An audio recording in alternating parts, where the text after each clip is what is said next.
Here is the RaidFire Spear by Edgetac. As you can see, it's a very nicely engineered light. It's got a very deep reflector for maximum throw, which is basically what this light is designed for. It does have a fairly strong side spill, which is very usable in many conditions, but the hot spot is very small, which I will show you shortly here. It's not a big light at all. It's actually pretty small. I have good sized hands, but as you can see, when I grip it fully, it just sticks out my hands a little bit in the ends. I can hold the light between my thumb and my middle finger without any problem at all. It feels comfortable. It feels real comfortable.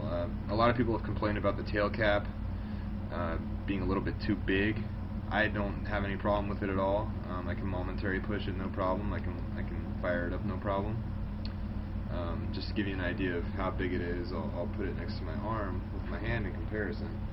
As you can see, it's really not as big as it looks. Though it is hefty, it's not heavy necessarily, but it is solid. I feel like I could probably take a swing at somebody with it and it'd be perfectly fine. This is on high mode right here. This is side spill you're looking at. I'll see if I can line it up, get you a hot spot shot. That's the hot spot directly into my camera. Not sure if it's good for it, but anyways, that gives you an idea. Now from high mode to go to low mode, you just twist the bezel slightly. But as you can notice with my light, it shut itself off. And this is that problem that's been discussed a few times with the low mode. It just doesn't seem to function right. High mode's great. I get no problem with high mode. It doesn't flicker at all. It doesn't give me any problems. But low mode's got some issues. Now my threads are not very lubed right now, which I have a feeling will probably, once I do put some grease on there, it should help quite a bit. So I'll keep you guys posted on that. As you can see up close, it's got the RaidFire logo right there, the spear, plus negative battery terminal notification for all you idiots out there who might happen to put the battery in backwards and completely fry your unit. Spear on one side. On the other side it says RaidFire. As you can see, the heat sinking is interesting on this light. The metal heat sink, there's cutaways in the bezel, and you can see the metal heat sink doesn't actually really touch the bezel in all different places, which means there's less metal, which means there's honestly less dissipation going on of heat. But I've had it fired up for about 10 minutes straight, and the thing barely got warm at all. So it's obviously doing a fine job. You can see the fit and finish is gorgeous on this light. It's really hard to beat. I've never seen a light that looked so nice. Because of that, I would probably not want to carry this thing around with me everywhere for fear of dropping it someday and denting or chipping it. It looks too nice. Unfortunately for a lot of us, these things are very, very addicting.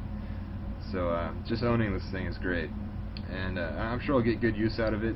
Probably won't use it as much as my other everyday carry light, my Phoenix LOD Q4. Here's a little size comparison, by the way. See, the Q4 is about half as tall and quite a bit smaller. So you probably want to see some beam shots, I would imagine. I'll go ahead and grant you that wish. Let me kill the lights.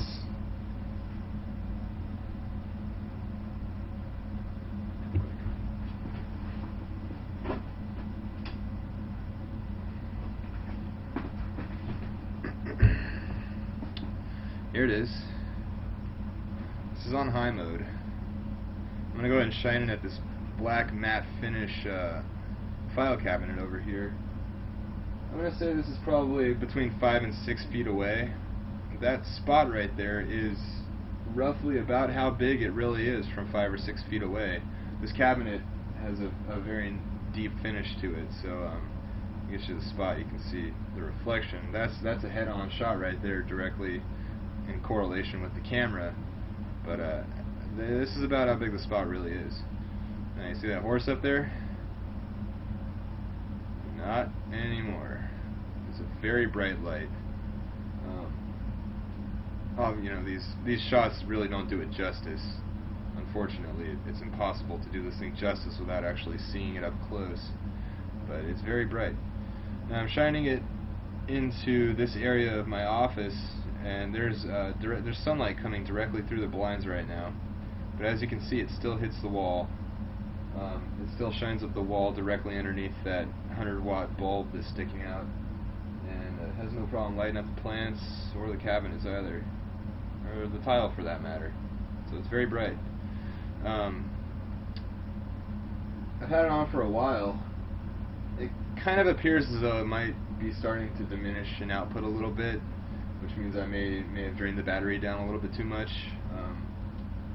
I'll get it charged up and get more footage. Now, I don't know for sure. This might actually be 100. Maybe I'm just getting used to it or something. But it's still extremely bright. I'll get some shots of the ceiling so you can compare it to my Phoenix. So this is my Phoenix on an Energizer lithium E² battery. Let's see here. This is on medium mode. Here's low mode. Here's high mode. This is 75 lumens. Now I'm going to move it over ever closer to this little vent right here so you can see what's going on.